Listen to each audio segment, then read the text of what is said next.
Most people look at SCHD and see a yield of around 3.4%, compared to ETFs advertising 8, 9, even 10%. It's easy to feel like you're leaving money on the table, but what if I told you those yields often come with a hidden catch?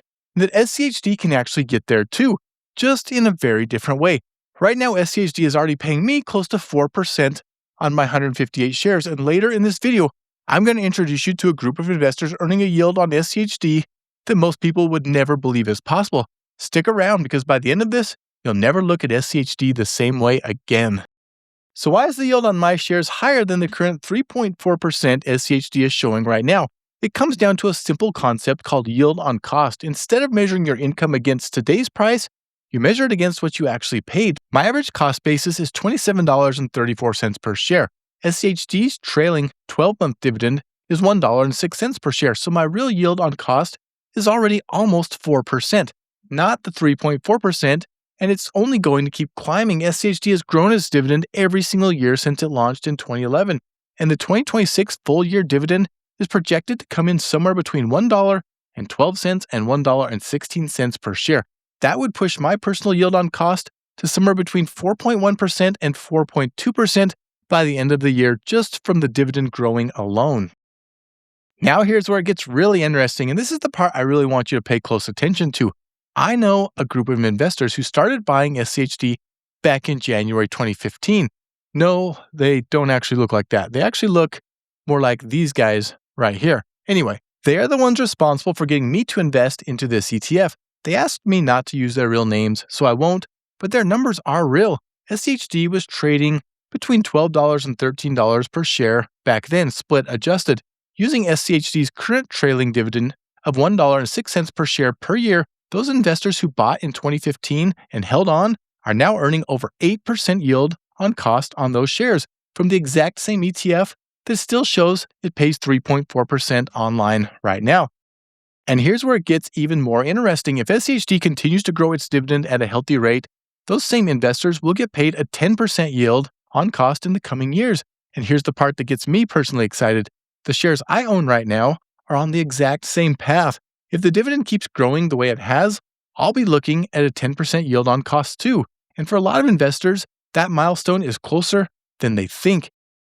Now, before we go any further, I want to address something important because this is the question I get all the time. Let's go back to those ETFs I mentioned in the intro, paying 8, 9, even 10% today. ETFs like JEPI, JEPQ, and QYLD. And look, I want to be clear, these are not bad ETFs, but I do think SCHD is a better long-term hold, and here is why. ETFs paying that kind of income right out of the gate are almost always doing it by selling covered call options. Here's what that means in plain English. They sell the right to someone else to capture your upside. So when the market runs higher, you miss out on a big chunk of those gains. On top of that, some of these funds can slowly erode in value over time because the option income isn't always enough to replace what's being given up. The yield looks great on paper, but your account value can quietly drift lower. SCHD doesn't work that way. It holds financially strong companies with a long history of growing their dividends, and the income goes up because the businesses behind it are growing. Now, I want to address something that trips a lot of people up because this is where most investors make a mistake. If you look at SCHD's most recent quarterly payment, it was only 0.2569 cents per share. When that hits your account, it can feel really small, especially if you're watching other ETFs pay out much larger numbers. And this is where a lot of investors quit too early. They see a small payment like that, hit their account, and they assume it's not working. But that's exactly the wrong conclusion, and here is why. SCHD pays dividends 4 times a year, and their payments aren't equal. Q1 is typically the smallest, Q4 typically the largest, but over the full year it adds up. That's the number that matters, not the quarterly snapshot, but the full year total. Judge it by the full year, and the picture looks a lot stronger. So don't let that small Q1 payment shake your confidence. That's just how SCHD is structured. Let me give you one more example to really drive this home because I want this concept to stick. Imagine you bought a rental property 10 years ago for $150,000. The rent back then was $800 a month, giving you a yield on cost of about 6.4%. Today, that same property rents for $1,400 a month. That's an 11% yield on your original investment. Your yield on that original $150,000 isn't based on what the property is worth today. It's based on what you paid. SCHD works exactly the same way. The price you paid is locked in, but the income it generates keeps growing. Every year, the dividend increases your yield on cost goes up automatically without you doing a single thing. I'm not at 8% yet, and I'm not going to pretend I am, but I'm already pushing 4% yield on my overall cost basis, and that number is climbing. Now I still buy SCHD every single day, so I'm constantly adding new shares at today's price and today's yield.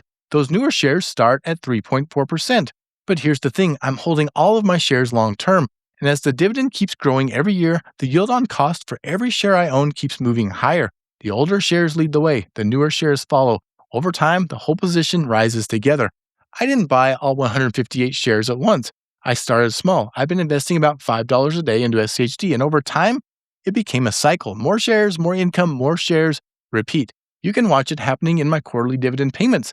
They've grown from $21 to $26 to $31 to $37, and my most recent was $39.76. Every quarter, a little bit higher due to owning more shares and the dividend growing. This isn't about chasing the highest yield today. It's about building income that grows with you. SCHD might look like a 3.4% ETF on the surface, but for those who bought earlier and stayed, the real yield looks very different. And the longer you hold, the wider that gap becomes. The real question isn't what SCHD yields today. It's what it will pay you after years of holding it. If you already own SCHD, drop your cost basis in the comments below and I'll calculate your real yield on cost for you. If you want my free SCHD one-page information sheet, you can access it free on my Patreon. Link is in the video description. If you want to see how many shares of SCHD you need to own to retire tomorrow, check out this video right here. Take care, and I will see you in the next one.